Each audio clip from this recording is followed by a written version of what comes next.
Glory of sport.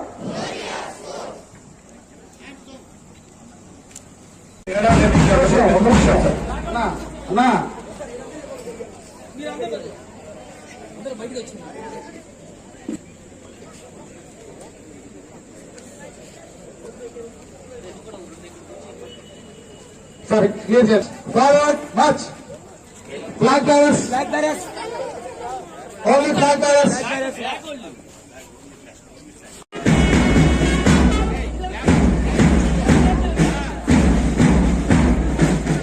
మన మంత్రి గారి జిల్లా మంత్రి గారు పుల్లి రవీంద్ర గారి జిల్లా నుంచి వచ్చిన క్రీడాకారుల యొక్క గౌరవవందనాన్ని SGF V14 Boys and Girls Kabaddi Championship is open. చాలా సార్లు మేము కలుసుకున్నప్పుడు కూడా చెప్పుకోవడం జరుగుతుంది. మనం స్కూల్ గ్రౌండ్స్ ని ప్లే గ్రౌండ్స్ ని డెవలప్ చేయాలి. ప్రతి స్కూల్ కి ఒక ప్లే గ్రౌండ్ ఉండాలి. ప్రతి ఒక్కరు కూడా ఫిట్నెస్ తో ఉండాలి. దానికి తగిన విధంగా మనం ఏర్పాట్లు చేద్దామని చెప్పి వారు కూడా చెప్పడం కూడా జరుగుతోంది. అదే కాకుండా మొన్న ముఖ్యమంత్రి గారు కూడా ఒప్పించి ఈరోజు స్పోర్ట్స్ కోటా కింద 3% రేపు వచ్చే జాబుల్లో రిజర్వేషన్ కల్పించినటువంటి ఏకైక రాష్ట్రం కూడా ఆంధ్రప్రదేశ్ రాష్ట్రం.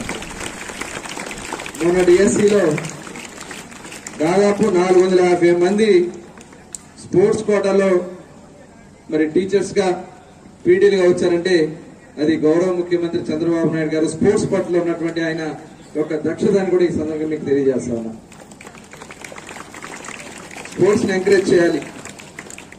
ఎందుకంటే గతంలో కూడా నేను 14-19లో ఒక 2 సంవత్సరాల పాటు క్రీడా శాఖ మంత్రిగా కూడా వర్క్ చేశాను. ఆ టైంలో పివి సింధు మనకి ఒలింపిక్ మెడల్ సాధించిన సందర్భంలో వారిని ప్రత్యేకంగా తీసుకొచ్చి వారిని గౌరవించుకోవడం జరిగింది. వాళ్లే కాదు చాలా మందిని, ఎందుకంటే ఆ రోజు చాలా మంది క్రీడాకారుల్ని బాక్సింగ్ లో కానీ వెయిట్ లిఫ్టింగ్ లో కానీ వరల్డ్ రికార్డ్స్ ఏమన్నా వాళ్ళు సాధిస్తే వాళ్ళందరూ తీసుకొచ్చి రాష్ట్ర ప్రభుత్వం గౌరవించుకుని వాళ్ళకి స్థలాలు కూడా కేటాయించడం కూడా జరిగింది. మరి మొన్న చూసాం మన ఇండియా గెలుచుకోవడం సుభాదరంలో, అందులో మన కడప జిల్లాకు సంబంధించినటువంటి ఒక పాప కూడా ఆ గేమ్ లో ఉండడం అనేది మనందరి యొక్క అదృష్టంగా ఈ సందర్భంగా తెలియజేస్తా ఉన్నాను. మీలో కూడా మీ టాలెంట్ ని ఉపయోగించండి. దాన్ని రేపు రాబోయే ఇంటర్నేషనల్ మెడల్స్ లో కూడా మీరు కూడా భాగస్వాములు కావాలి. ఫిట్నెస్ చాలా అవసరం. అందుకనే మనం చూసాం మనకి పెద్దలు ఇచ్చినటువంటి ఆచారం యోగా ఇవాళ ప్రపంచం అంతా గుర్తించింది. మొన్న ప్రధానమంత్రి నరేంద్ర మోడీ గారు కూడా విశాఖపట్నం వస్తే దగ్గర 5 లక్షల మంది విద్యార్థులు కానీ అందరూ కూడా ప్రదర్శన చేసి Guinness book of world record లో స్థానం కల్పించినటువంటి పరిస్థితి కూడా మన ఆంధ్ర రాష్ట్రానికి పడుతుంది. మరి ఈ సందర్భంగా అక్కడ ఒక ట్రైబల్ ఏరియాలో చాలా ఆడపిల్లలు ఉన్నారు. 5 సార్లు కంటిన్యూగా యోగా సూర్య నమస్కారాలు చేసిన పరిస్థితి కూడా ఒక ట్రైబల్ ఏరియాలో ఉందంటే మన వాళ్ళ ఎంత ఫిట్నెస్ ఉందని దానికి ఇదే ఒక నిదర్శనం.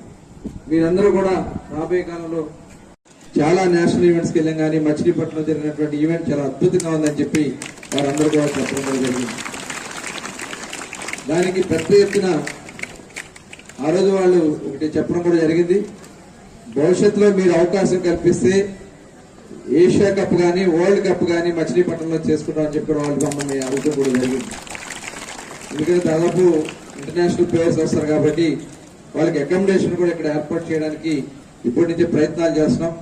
ఖచ్చితంగా రాబోయే 3-4 సంవత్సరాల్లో ఆ ఇంటర్నేషనల్ ఈవెంట్ కూడా ఇక్కడ చేయడానికి మా వంతు తప్పకుండా కృషి చేస్తాను. ఆ వేదికను ఇక్కడ ఏర్పాటు చేస్తాం కూడా తెలియజేస్తూ, మరి మొన్న లాస్ట్ ఇయర్ మీరు వెనక్కి రావాలి మాస్టర్.